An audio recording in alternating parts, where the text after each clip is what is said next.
Saya akan bincang-bincang dengan salah satu kiai muda, yaitu Kiai Haji Hotimi. Beliau adalah Komisi Fatwa Majelis Ulama Indonesia di Kota Bogor, bahwa isu radikal, kemudian intoleran, anti NKRI, anti Pancasila, itu munculnya di era Pak Jokowi. Sebelumnya kita lihat dulu seperti apa videonya Felixio ini. Kita tidak suka dengan sebuah gaya kepemimpinan yang menjadikan seolah-olah Islam ini sebagai sebuah kambing hitam, sesuatu yang selalu disalahkan. Atau yang sudah saya sampaikan dari awal 2017, saya kok membaca deradikalisasi itu sama dengan deislamisasi, dengan segala macam bukti-bukti yang ada. Karena mereka seolah-olah menjadikan something to blame adalah Islam. Saya ingin bertanya, bagaimana sih konsepsi radikalisme di dalam Islam? Mungkin bisa dilihat dari historikal sejarah.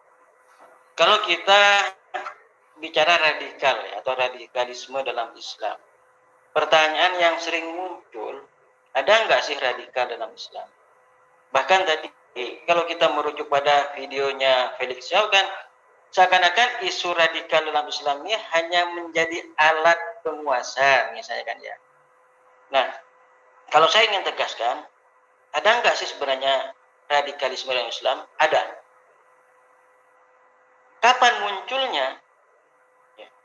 Radikalisme dalam Islam itu muncul awal pertumbuhan Islam. Nah, yang sekarang itu mengcopy paste apa yang pernah ada dan merupakan kelanjutan dari apa yang pernah ada.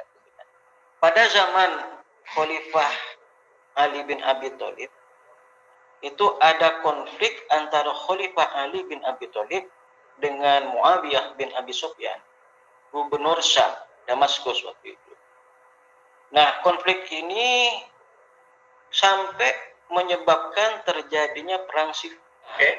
Cuma eloknya, perang Siffin ini atau konflik ini kemudian diselesaikan dengan cara arbitrase atau dalam istilah yang populer yaitu tahkim. Nah, saya tidak akan membahas hasil arbitrasenya, ya, karena itu pembahasan yang lain, saya kira.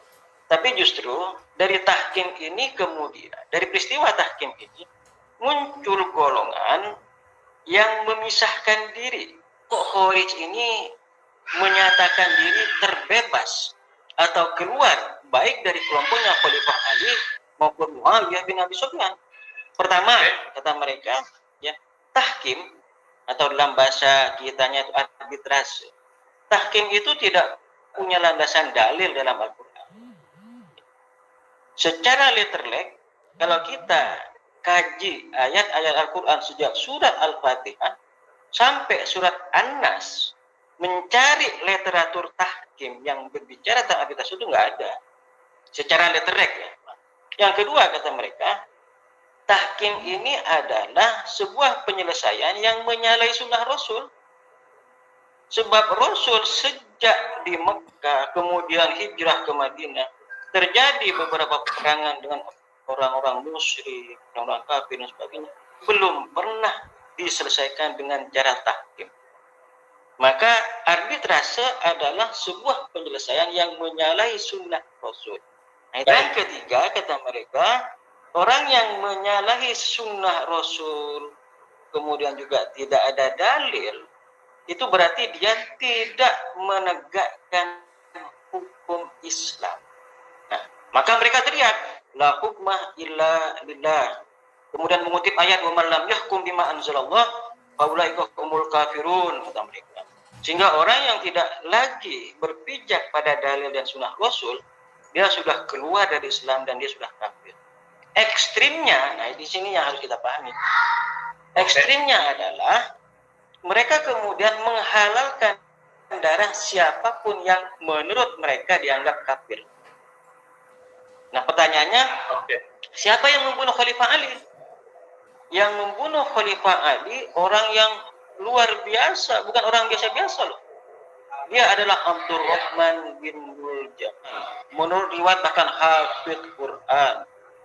Ibadah malamnya luar biasa, puasanya luar biasa. Hanya karena menganggap Khalifah Ali sudah keluar dari Islam, karena bertahkim, yang tidak ada sunnah rasulnya dan menyalahi dalil, maka kemudian dibunuh atas nama agama dengan teriakan "Waman lam yahkum bima anzalallah fa ulaika humul kafirun." Inilah muncul.